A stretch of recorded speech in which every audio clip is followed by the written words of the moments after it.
Welcome back to How to Thrive in IT. I'm your host, DJ Eshelman. Today we are in the car, so this is coaching in a car. Once again, today we're going to talk about how to deal with project managers. And I realize this is maybe a more advanced topic than most are dealing with, especially in IT services, where a lot of the roles in that area are more break-fix oriented. So you may not encounter this, but it is good for you to know. So what I'm going to do is I'm just going to talk through some of my stories, and hopefully by the end of it, we'll have some great knowledge for you, and you'll have gotten every penny that you spent on this lesson, which is none. You may be tired, feeling hopeless, deflated by tasks that you can't get through. We've got hope for you. We're on to season 2. Getting wisdom from the trenches, learning to lead by example. This is how to thrive in IT. Season 2! Take it away, DJ! All right, here we go. The first thing to know about project management is what you'll typically find is there are two different primary roles. And one is a project manager, one is a project coordinator. You'll also, on occasion, see specific leadership roles thrown out, like project leaders. The thing is, these are not always to be confused with what we call project stakeholders. And that's one of the first things to realize, is that almost all the time, whether they present themselves as this or not, most project managers are not in it as authorities. They are serving just as you are serving. And so they are supposed to be not just leading or anything like that, but just kind of side by side with you, helping to coordinate the various aspects that are required to get a project moving forward. Now, if you work in like software development or roles like that, this might be a little bit different for you. I'm going to focus in on project management in terms of IT projects in general for those in IT services, and we'll hope to glean that. There is some crossover, but when it comes to things that are involving programming, sometimes there are some nuances here, so I just wanted to be very, very clear about that. The things to realize about a project manager, like I said, that they are there to serve. On occasion, they will have been assigned a special role, which is called a stakeholder. I should explain what that means. Most project stakeholders are people that are in management. They are assigned a project by like the CIO level, whatever that looks like. They're responsible ultimately to make sure that the project is successful, and they are the ones, and this is very important, do not miss this. A project stakeholder is ultimately the person who is going to be responsible for signing off on the project being done or not. In Just Do This, the book, I talk about establishing some important aspects with that. Most importantly would be the aspect of success criteria. Project stakeholders are the people that are ultimately responsible for saying, yes, the success criteria of this project has been met. On occasion, I have seen it where the project manager is assigned as a stakeholder. And I know this is a interesting place to be starting with this, but when you find this to be true, danger, Will Robinson, danger. Just to explain this, I'm trying to explain this from a top-down perspective so that you can better understand the why and the who, because that's probably the most important thing with the project. Project stakeholders are responsible for what is to be done. And so ultimately, they are people that need to have status updates and things like that. And that's why very often, if you see a project manager assigned as a stakeholder role, you might have some special things you need to do in terms of making sure your status reporting is formatted a certain way, that sort of thing. My experience is they tend to be more scrutinizing about that because they are very likely not actually the true owner of a project like that. They're probably being closely observed by another layer that is maybe hidden to you.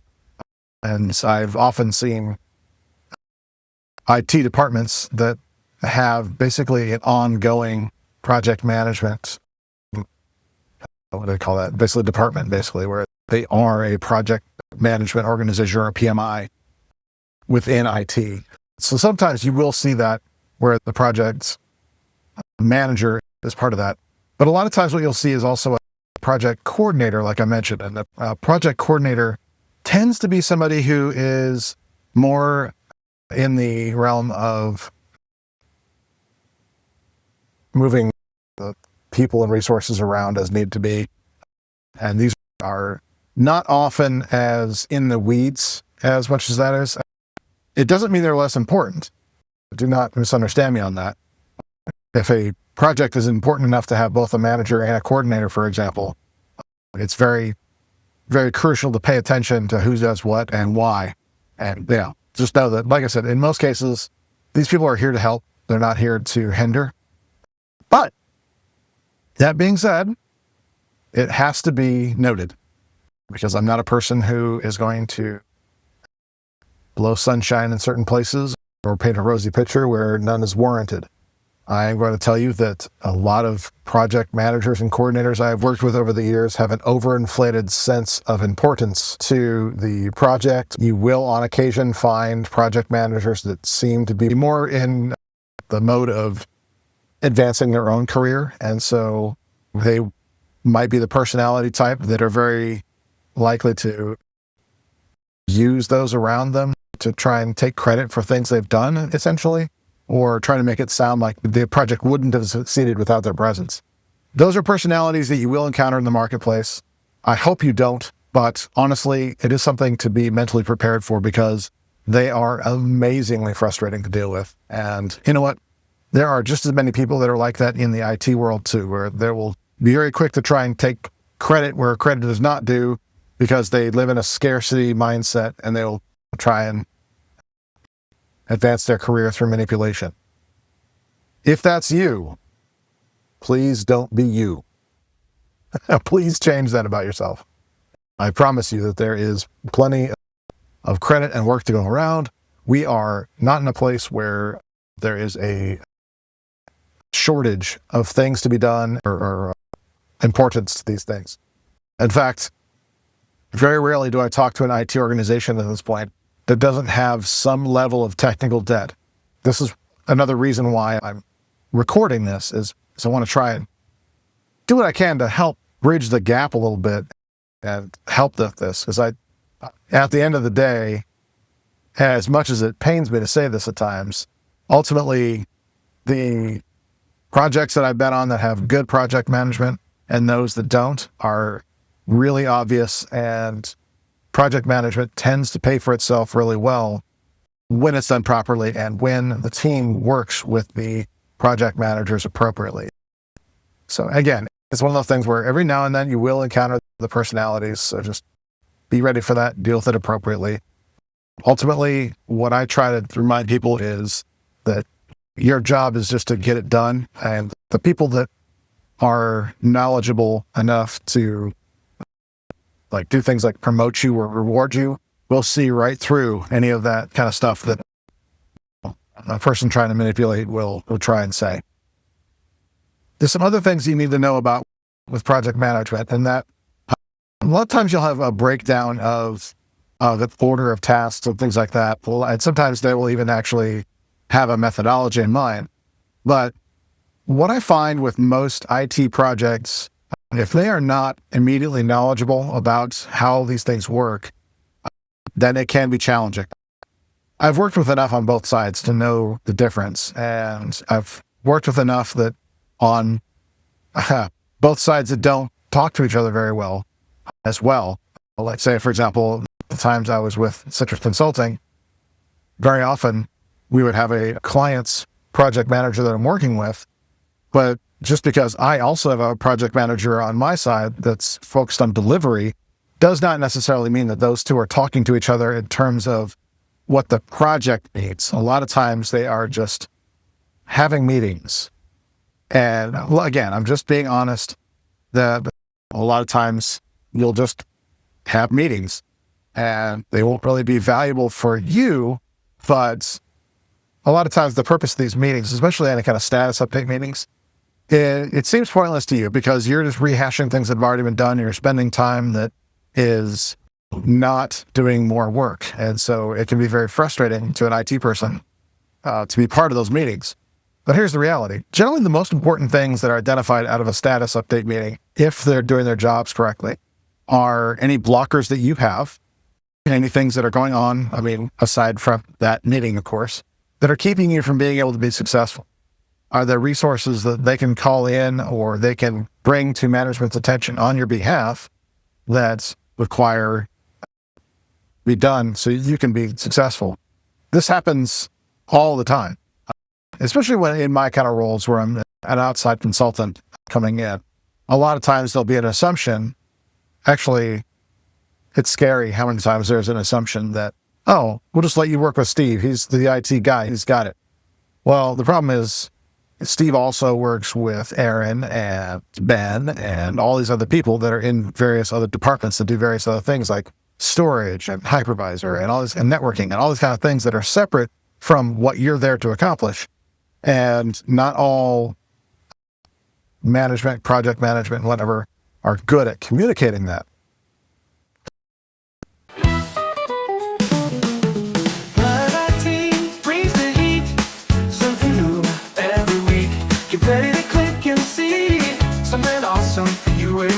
Resource of the week. Oh yeah, resource of the week. What will it be this week? Get ready to take a peek. I developed some resources for this that are, some are available as bonuses with the just this book. So if you've purchased that, you can scan that little code and get to those. Others are part of a course that's available. Just go to courses.thrive-it.com and look for the Confidence in Assessments course for that. There's some resources there on how to put together a template to better communicate with project managers, who needs to be involved in the conversations, who needs to be involved as resources. But ultimately, a good project manager is going to know in advance you're probably going to need additional resources. And so they'll a lot of times ask you about it. And if they're really good, they will not only ask you about it, but they'll give you an avenue, almost like a keyword kind of a thing, to trigger when you need additional help and make it less awkward to do that. So yeah, it depends. But I would say in most cases, you need to be ready to communicate proactively to a project manager that you're going to need some additional resources that you don't have the ability to change. And so the more proactive you can be with that, the better. Actually, let me just say that in general, that's probably one of the most important things in IT projects in general, but especially when you're dealing with a project manager, is as proactive as you can be, the happier and more productive they will be for you. And generally speaking, when it comes to getting projects done on time or even ahead of time, that's the way to do it, is to be proactive with the people that are coordinating on your behalf. And so in other words, if you can picture trying to do a complex project where you're also trying to find time to meet with various people back and forth and all the things that they have going on, a project manager is somebody who can actually help you, and sometimes a project coordinator, by the way. But the project management is usually there to help you find those resources when you need them. And if you guys need to have a meeting, for example, they would set up a time. They'd find times that work for both of you and do so. That's usually the way that would work. And so that's a benefit to having a project manager, is throughout the course of that, you're able to pull in other team members and other resources that you need to be successful without having to go chase them down yourselves. And a lot of times, the project manager will have experience and know how to communicate with upper management to make it a priority for those other teams. Because, well, anybody who's been on deployment projects like I'm describing knows that there's a lot of technical debt in a lot of these companies. And so a manager of another resource that you need is not just going to say, oh yeah, no problem. They've got other things on the agenda. And so a lot of times you'll need a project manager to go above their head and CIO level kind of stuff and make it important and make the time available and make the resource available. You trying to do that as somebody who is essentially lower than that other manager, good luck. Very few times have I seen that actually work out where, somebody's able to just say, oh, I need access to the senior resource in the storage area. I know you guys are busy with the migration, but I need this for what I'm doing. So let me just put something on your calendar for Monday. Yeah, that's not going to work, is it? So you need to be working with your project managers on things like that. That's the best way to go and best way to be successful and look good. And like I said, as proactive as you can be, the better you'll be able to work around schedules and other priorities that are going on, because spoiler alert, you are not the center of the IT universe. Hopefully you know that.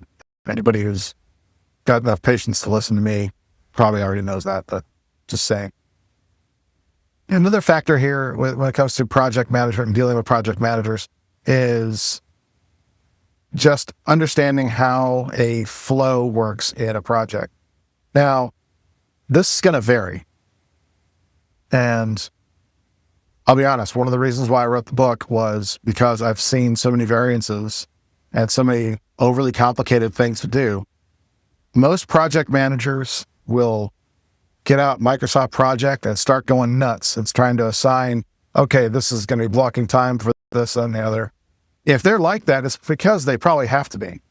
They're probably required to be like that in order to appease management or whatever about your time. And so it's just a thing to work with. And so a lot of times, if you haven't a known quantity where you know that this project is going to require this much time and this order of things to be done in this order, the sooner you can get that to the project manager, the better. Don't make them wait to ask you. If you can communicate that ahead of time, you will absolutely be their best friend. Now, here's a caution for you. Don't over-communicate that. In other words, don't go overboard in the amount of detail and how much time will be taken a lot of times. Just give them a list of things that are going to have to happen in the project, and say you'll work with them on the times of completion, how much resources be required based on the design, whatever. Oh, you don't have a design? Oh, hey, guess what else you need to coordinate for? A design. That's like one of my primary pet peeves whenever I'm going into a project halfway through it, that I never have a design, or if it is, it's not very complete. Can you tell I'm dealing with that right now? It's a thing. Yeah, it's not a pleasant thing, but it is a thing. So it matters. Also, by the way, this has inspired this conversation, aside from a list that I have of ongoing topics. I subconsciously chose this one because of the pain I'm currently in and dealing with a project manager who is formerly in IT. So that's actually a good thing. And I think a lot of project managers, what I'm describing, very often will come from a background like that, where they will have been in IT and are now doing a new thing with project management. So that's positive, and that can be a good thing. They can also make a lot of assumptions and things like that are incorrect. And so that's potentially a negative, but it is what it is. So in terms of that part of it, where you have somebody who is knowledgeable, it doesn't matter. A lot of times you will not necessarily have a good methodology that they're going to be following. And I don't know why I can't get more project managers to be proactive about that, or to have knowledge about a good project methodology. I'm not sure why more of them don't love my book. I really don't. I'm trying to make their lives easier, not harder, but it is what it is. One of these days, maybe I'll just make a different edition of it for them or something like that. Maybe. You never know. I could be thus inspired. It can happen. Yeah, so I think as far as the methodology goes, a lot of times you'll have a lot of confusion out there where they'll just have it as flow. Actually, flow is a kind of methodology, not a very good one. That's personal opinion. Where things just are one step, it's just like one foot in front of the other kind of thing, which is good in theory, but a lot of times won't really land people in the right mindsets where they want to be successful moving forward more quickly. A lot of times it'll actually add time instead of subtract that. That's just the way it goes. So you want to try and guide that as much as possible to where you'll say, what that looks like. And here's the $50,000 tip for you that will be worth every penny you paid for this.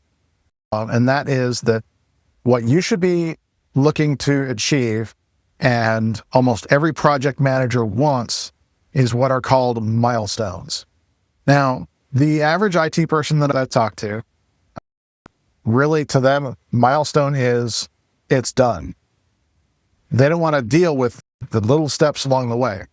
And so this is something that comes with practice, but it is something that is very important if you want to be successful in your IT career, to know how to do this, to be able to separate out a overall big project into smaller pieces along the way that are called milestones. Each milestone will have its own effort level and its own time of completion. And the other thing to realize about a milestone is sometimes it'll have other dependencies, or it might have other things that depend on it.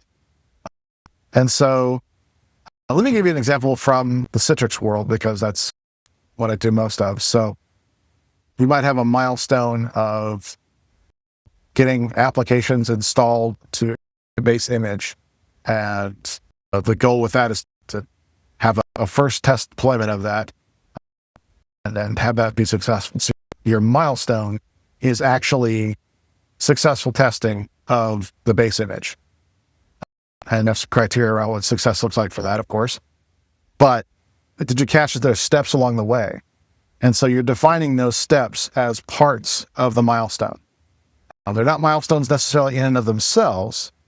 They're not like things that they want to be tracking as a percent of that completed as a milestone to their management. You want to, and in fact, I'll be honest with you, I see this mistake made a lot in IT projects where you'll have 15 different milestones. That's a big mistake. You want to try and keep it as minimal as you can with milestones. Just because when it comes to reporting and things like that, they get obsessed with charts and they get obsessed with percentage levels and things like that. So if you have too many milestones going into this that have a percentage completion each, you can have some real big challenges when you have variances from expectations because of aforementioned resources that are sometimes required to make that happen. But the other thing that can happen within that is you might have a milestone that's being started while another one's being worked on, or while another one's waiting. And that can often confuse the system a little bit if there's too many of those. But that does bring up the other thing I want to talk about, which is dependencies. In the example I'm giving, where you have successful testing being your milestone, you might be held up by applications that you don't know how to install. Anybody who has ever done anything in that world just nodded their heads like, yeah, like freaking every time, DJ. Because, yeah, it happens every freaking time. You can be proactive about that and say in advance, but that's a dependency that you have to identify to say, okay, in my subtasks for my milestone, I might have to assign someone else an application that I don't know how to install. So as proactive as you can be about that, better chance you'll have of achieving your milestone on time. So that's the other thing to keep in mind here is whenever you define milestones, your project manager will, by default, every single one I've ever experienced, will ask the same question. When do you expect this to be done by? But some won't even ask the level of effort. Some don't even care. They just want to know when it's going to be done. And you know what? The funny thing is, as someone who's been on both sides of the story here, I can say that I can respect that. I want to know the same kind of things. And it's not because I want to demand results or anything like that. It can sometimes feel like. It's more that I can know, do I need to be stepping into the situation? Do I need to find other resources to help you out? I want to know these things as much as possible. So if I see a milestone, if I don't know how to help you, I can't help you, right? That's the way this works. And so for you to expect that the project manager to be psychic and know how to help you, or your management be psychic, know how to help you is a recipe for disaster. This is one of our core tenets, mindset. You have to be in a mindset of realizing that everybody wants to be successful, right? Everyone wants to have the project move forward so they can feather the cap, move the needle forward. Pick your favorite idiom here. Whatever. Doesn't matter. The reality is that people just want to have it go. So if it's not going, they need to know. Now, there comes a time where you may be asked to give an update or a status update. And if you know that Sally from accounting is the only person that can install the software you need, and Sally from accounting is taking her sweet time getting back to you, that's a blocker that you need to be bringing up. And if it's affecting your timeline, you need to bring up as such. I don't recommend just saying, oh, I'm just waiting for this to happen, and then just leaving it at that. That's what a lot of people in IT do. And that is a pretty big mistake. You need to give more details, but you need to let the project manager know why that matters. A lot of times they don't understand the process. Think about it. If everyone in this chain knew how to do what you do, wouldn't they just be doing it? No, they hired you because you're the person that knows how to do this stuff. So help them do the stuff that they know how to do, okay? It's an easy enough thing to miss, or to just assume that because you do this all the time, everyone else knows how it's done. Very, very few times is that actually true. It is very important for you to recognize the limitations, I guess, of others as far as their knowledge set about what you do, but also just they're not psychic, you know? So have that mindset of everyone needs to be successful and everybody's going to help each other be successful. I just wish this meeting were over and I'm just going to do whatever I can to make it so. Because if you tell the project manager that everything's fine, even though it's not, they're not going to know the difference. All right? This is crucial for you to know. So yeah, do not miss that. That is something where you want to be not just simply proactive. If you have a blocker, be honest about it and why it's happening and let people help you. So we're going to pause for a break. Okay, DJ from the studio here to tell you all about the time when I was recording and just, you know what? It just failed. Got 9 minutes of no audio here, so I figured I'd fill in the time with telling you about this episode's sponsor, which is us. Thrive IT presents Live to Lead.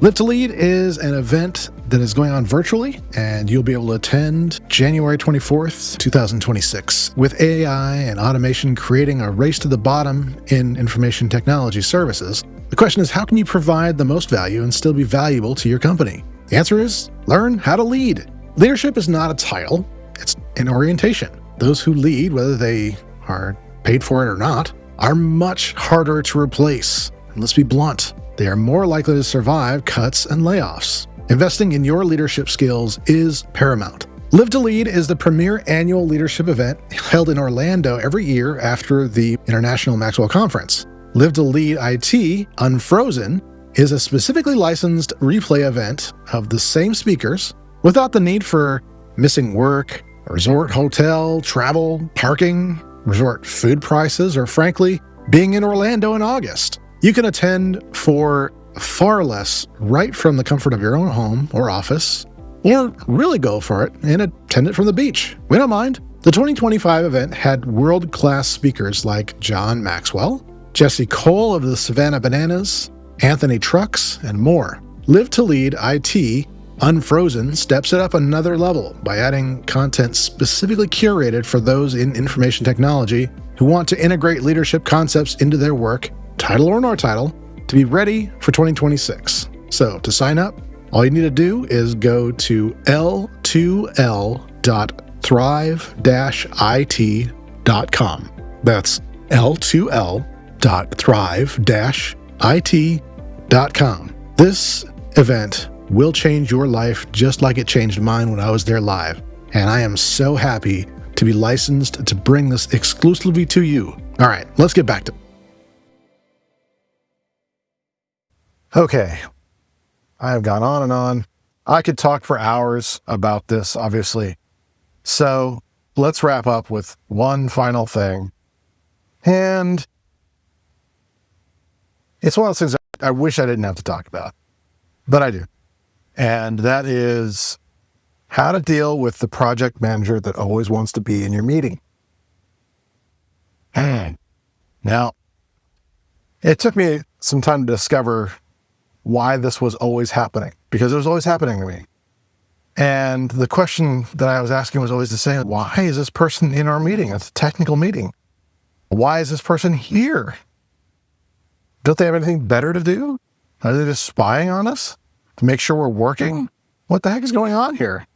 And it turned out that the answer was way more simple than I thought it was going to be.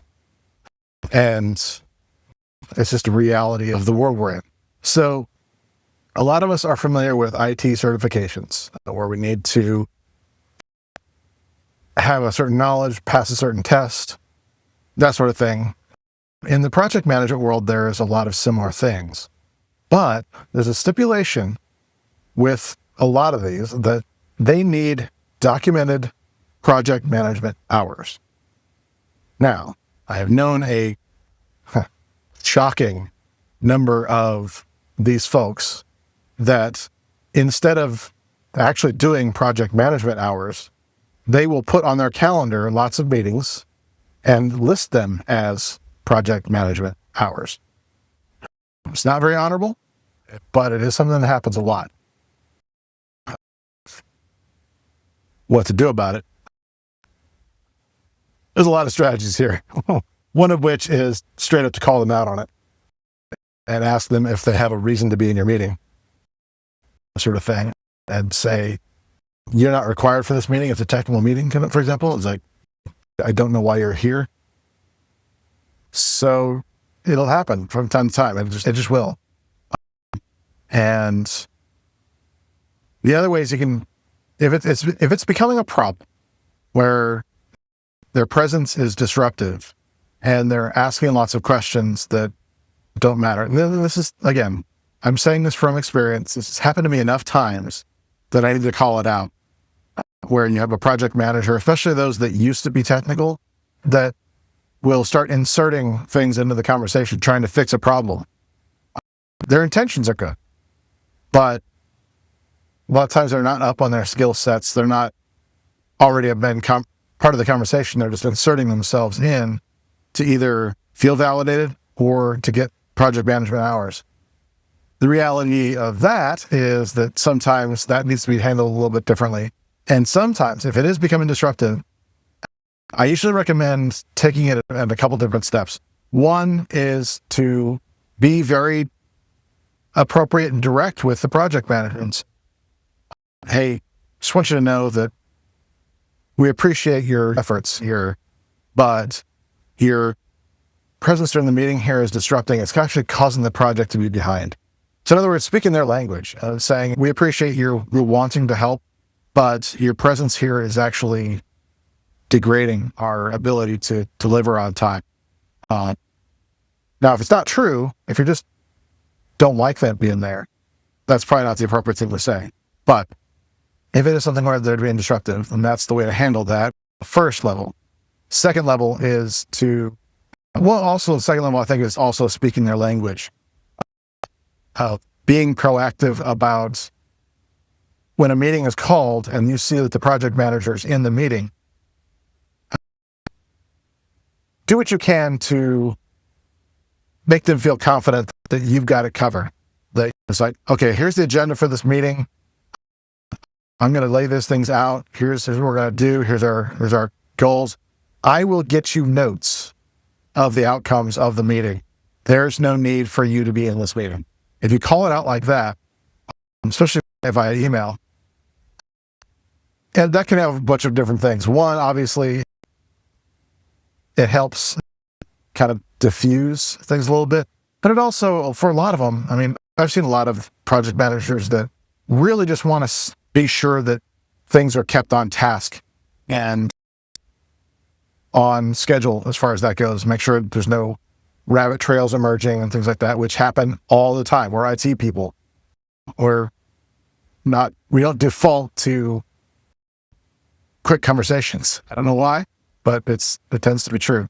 The honest truth about that is that we need to be more proactive. Say you have it under control, but then, hey, guess what? You have to have it under control. You can't just say things and not actually do something about them, right? You don't want to be that person. So that's that second level. Now, if it's still a problem after all these things are expired, that's when I will usually find out who the project stakeholder is. If it is a project manager that is the stakeholder that is the problem, that's when I'll usually generate what I call a risk memo and send that up to upper management. Be very careful with that. I have actually pulled my risk memo templates from a lot of my resources because I want you to be very knowledgeable before you go to that level. So that might be something where if you're not a senior enough person or you're not really well versed in how to do that, find someone who can help you with that.